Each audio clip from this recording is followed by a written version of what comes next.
Hey guys, welcome back. This whole video is my opinion, should not be used for financial advice and to be used for entertainment purposes only. All right, guys, we have a lot of newbies. Welcome. Thanks for joining. I want to turn to some of these articles for you guys and give you, in a way, my expanded opinion on these articles and tell you what I think they mean, just kind of help you out because I've already posted and shared most of these articles with you guys. I looked at your comments and I want to just add some thoughts to kind of help maybe clear the air for you guys. Okay, so the first article here, we already posted this, but it talks about how they're starting on Sunday, which is Eid. And just so you guys know, remember, if they plan to change a rate in the month of May, there's only one day that even in the whole month of May that even qualifies for them to be able to change a rate change. It has to be a weekend in-country holiday, and that would be Sunday, May 24th. Okay. Now, so let's look at this. Um, they have planned in Iraq. They've planned for a comprehensive curfew. Okay, and guys, this is a curfew that they're doing. It's really not needed unless if they this comprehensive curfew. It's going to go from Sunday through. I believe the last article I shared with you guys talked about 8 days, so it'd be like Sunday to roughly the 22nd to the 30th. Um, Maybe this coming Sunday through Thursday, somewhere in there. It's roughly for next week, okay?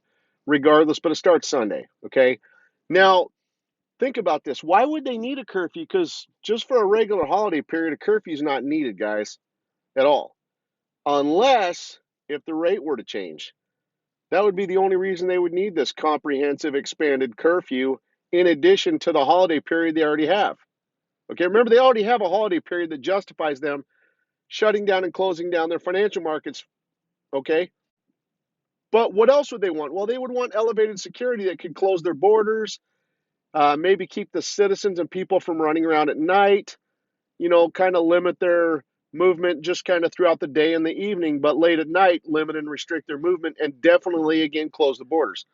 That would be the only reason why this would benefit, would be for them to really just have elevated security measures, and okay, if they were to change the rate. So that's what I wanted to share with you on this comprehensive curfew, okay? And right here in kind of the highlighted underline, it just says Sunday's the first day of the holiday for a week with an imposition of a comprehensive curfew. So the curfew is roughly next week, okay, regardless of the exact how many days it covers. All right, that was the first one I wanted to share with you.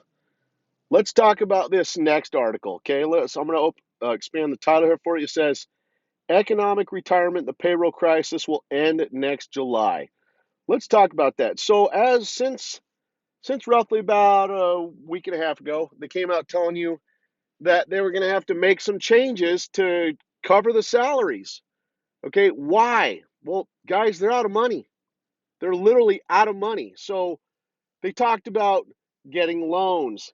They talked about printing and releasing more currency, or like kind of well, I didn't really say a new currency, but they talked about printing more money, getting external loans, borrowing money, um, that kind of thing. Okay, they talked about all of that to cover getting these salaries paid because they're out of money. So they're telling you that that their current financial buckets are out of money and that they have to jump into some other financial buckets to get money to be able to cover these salaries. Okay, well, let's look at that. So even if they borrow money or whatever, guys, where's this money going to come from to cover these salaries?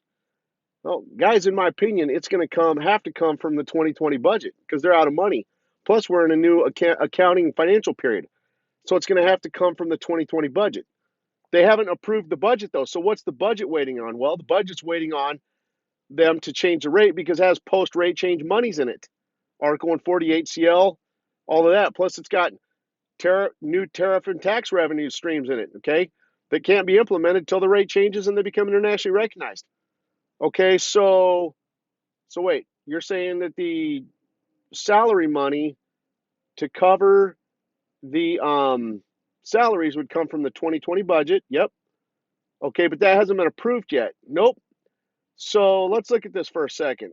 Um, this again, this is my opinion, but it kind of paints a time frame scenario because it talks about having the payroll ready and resolved in July. So it kind of actually paints a time frame for you guys. I've told you through time that the budgets roughly take approximately 45 days for the three readings and the approval process.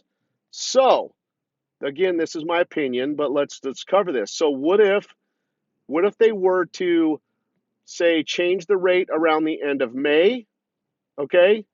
Start the budget approval process around the beginning of June. That takes about 45 days. Walks into somewhere around mid-July-ish.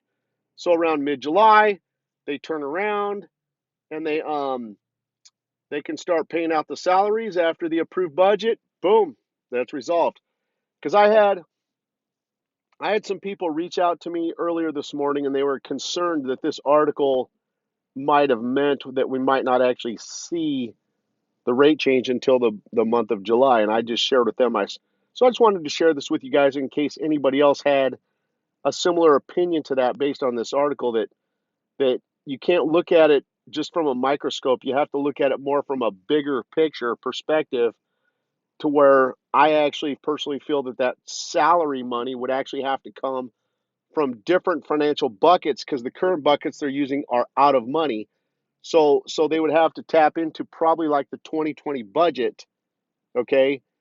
But again, that's waiting on approval and most likely won't start till say the beginning of June, which means and the budget itself's waiting on the rate change to actually occur.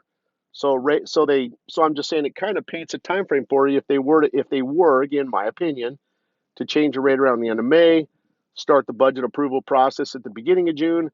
That takes about 45-ish days, month and a half.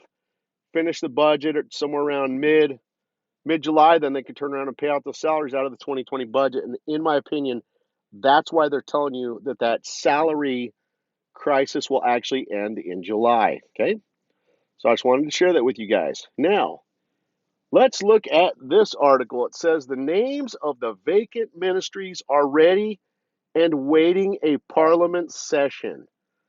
Okay, but wait a second here.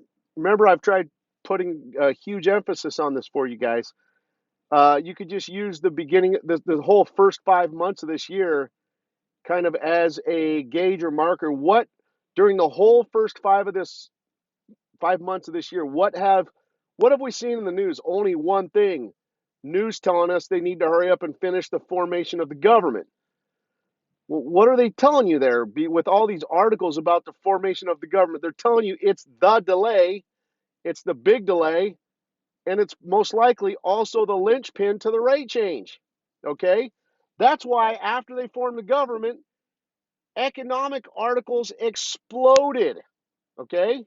We had, after they finished majority formation of the government, we had an explosion of economic articles, guys. They're telling you right there that the formation of the government is the linchpin to the rate change. Okay?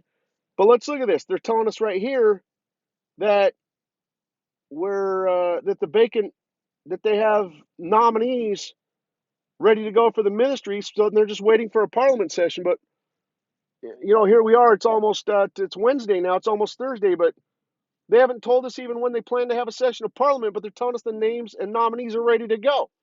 Why haven't they told us yet? It's simple, guys. They haven't told you because anybody who's a deep thinker, if they gave you the date for the next session of parliament, like I said, I just told you how in a way the full completion of the government, guys, is most likely the linchpin to the rate change. Okay, so anybody who's a deep thinker could use, if they came out and told you when they actually plan to have the next session of parliament, if you were a deep thinker, you would be able to take that information and possibly use it to figure out when the rate's actually going to change.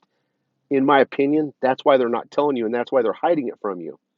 Okay, so, but yet they're telling you right here they have all the nominees are ready to go and they're ready to have and hold the next session of parliament to actually finish the formation of the government. So here's how I think it's going to play out, guys. Like I said, they're not going to tell you until a very short time frame. I actually think that they're going to tell us tomorrow, Thursday, when they plan to hold and have the next session of Parliament. And guys, in my opinion, I feel they're going to have and hold the next session of Parliament to actually complete the formation of the government on Saturday. Now let's think about this for a second. They have a brand new prime minister. He's gotten a lot done in a short amount of time.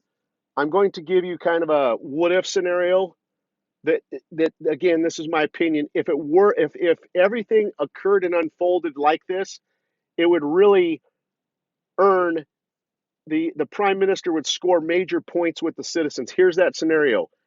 What if he were to finish the government on Saturday? Again, this is my opinion. If he were to finish the government this Saturday and then turn around and say possibly change the rate 24 hours later on Sunday morning of May 24th, guys. Imagine the respect and trust earned by this prime minister from the citizens. They would love this guy, okay?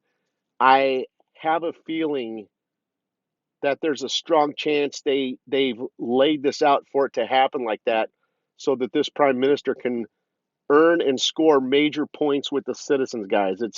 That's just the way it would happen if it unfolded like that. So anyway, let's see what happens. But like I said, I have a feeling that tomorrow, Thursday, that they're probably going to come out and announce and tell you when they plan to have and hold the next session of Parliament for the remaining 7 cabinet ministers. And I have a feeling they're going to tell you it's probably going to occur this Saturday, the 23rd. Hey, God bless you guys and have a great day. Take care.